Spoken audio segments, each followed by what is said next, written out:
ED के जोशी जी भी जुड़े हैं, उनसे बात कर लेते हैं। दो जो इम्पॉर्टेंट डेटा पॉइंट्स आए हैं उस पर, एक तो आईआईपी का डेटा जिस तरह से आया है, क्योंकि प्री कोविड लेवल्स पर लग रहा है फिर से इकोनॉमी पहुंचने की कोशिश करी, और साथ ही आईएमएफ का जो ग्रोथ आउटलुक है भारत के लिए वो भी उन्होंने बरकरार रखा है, जबकि ग्लोबल जो आउटलुक है उसमें थोड़ा सा उन्होंने कटौती की है।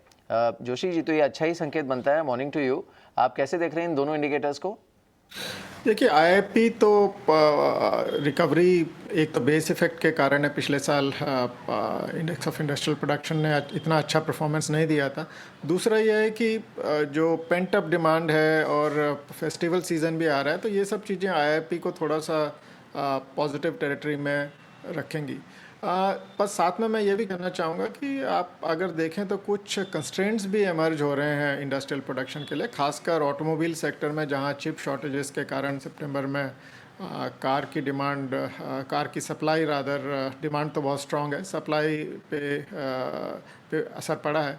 तो एक तरह से मिक्स्ड सी पिक्चर इंडस्ट्रियल प्रोडक्शन में इमर्ज हो रही है। जहाँ तक ओवरऑल ग्रोथ का सवाल है, आई थिंक हमारी फोरकास्ट, आईएमएफ की फोरकास्ट ऑलमोस्ट सिमिलर ही है। उन्होंने 8.5% की प्रोजेक्शन की है। हमारा करीब मानना है कि 7.8%, जो तो लगभग आई थिंक एक रिकवरी इकोनॉमी में दिखाई दे रही है। और अगले साल, अगले फिस्कल ईयर में वो थोड़ा ब्रॉड बेस भी हो जाएगी, क्योंकि आपका वैक्सीनेशन का जो प्रोग्रेस है वो जितनी अपेक्षा थी उससे ज़्यादा तेज़ी से हो रहा है, और तो इससे सर्विसेज सेक्टर को बढ़ावा मिलेगा।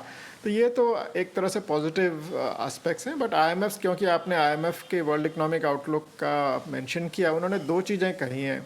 एक तो कहा है कि ग्लोबल ग्रोथ के लिए जो रिस्क है वो डाउनसाइड में है, तो मतलब ग्रोथ के और कम होने की आशंका है आगे चलते हुए। और साथ साथ ये भी कहा है कि महंगाई की दर जो है उसमें, उसके लिए अपसाइड रिस्क है, तो महंगाई की दर जितनी अपेक्षा है उससे ज़्यादा हो सकती है। तो ओवरऑल आई थिंक ये एक तरह से अनसर्टेनिटी क्रिएट करती है। और उन्होंने ये भी कहा है कि रिकवरी तो हो रही है, पर एक बहुत ही अनसर्टन एनवायरनमेंट में हो रही है, और इसमें सेंट्रल बैंक्स को बहुत केयरफुल रहना पड़ेगा और बहुत विजिलेंट रहना पड़ेगा।